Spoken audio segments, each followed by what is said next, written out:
Olá, eu sou Josivan Lima, sou médico endocrinologista, professor da Universidade Federal do Rio Grande do Norte e vou apresentar esse podcast para a rede de Hipertri Brasil com o tema genes relacionados com a síndrome de quilomicronemia familiar.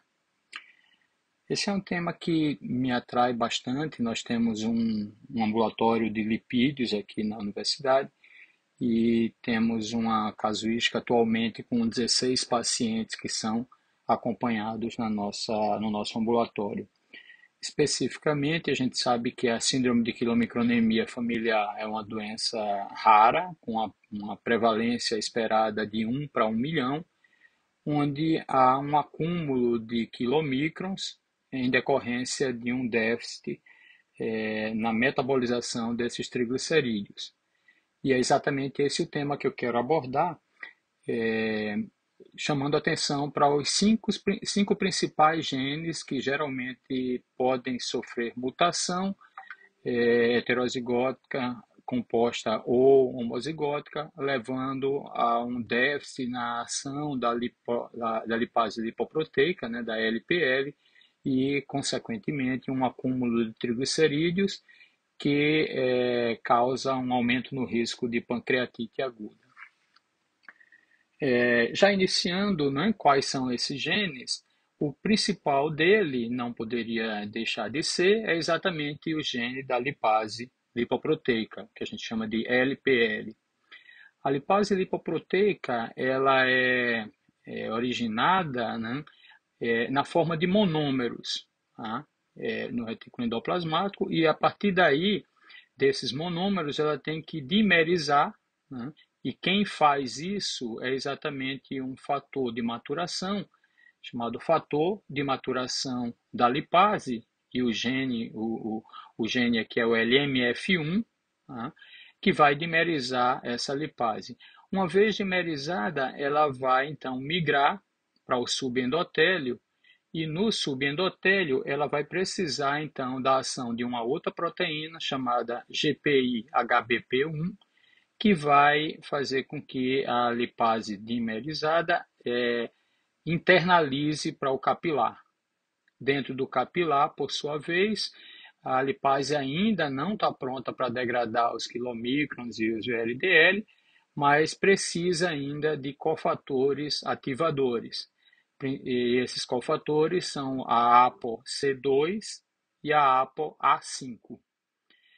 Então, entendendo toda esse trajeto da lipase, desde a sua produção, né, no retículo endoplasmático, dimerização e entrada para o capilar, e agora com os cofatores, ela pode agir e atuar elevando a lipólise, tá?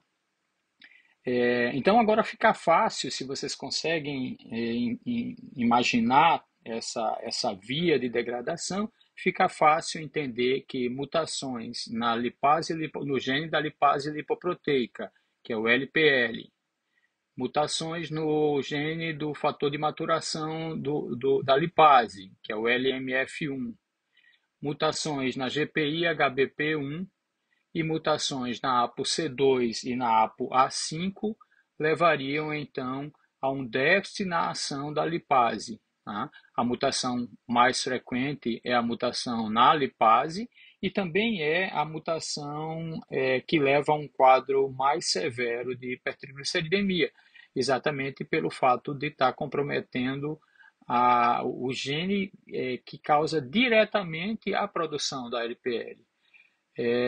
Nós temos casos de mutações na LPL, nós temos casos com mutações na GPI-HBP1, que também são casos bastante severos, usualmente essas duas mutações levam a valores de triglicerídeo. Quando as mutações acontecem em homozigose, levam a valores de triglicerídeo que usualmente não baixam de 1.000. Né? Raramente a gente vê um paciente no ambulatório com 900, com 800 de triglicerídeo e a gente termina dando parabéns para esse paciente porque ele realmente está fazendo a dieta corretamente.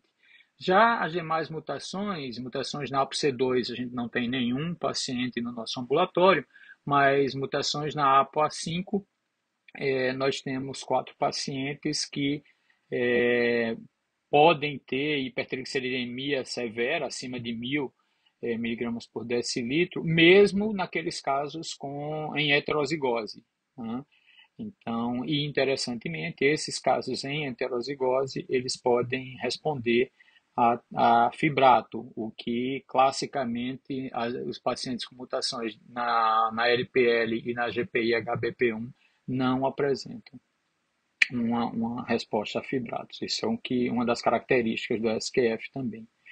Enfim, então eu queria concluir lembrando e espero que vocês tenham entendido bem a mensagem de que mutações no gene LPL, no gene LMF1, no gene GPI-HBP1, no gene ApoC2 e na ApoA5, ou seja, são os 5 genes clássicos que levam à síndrome de quilomicronemia familiar. Muito obrigado.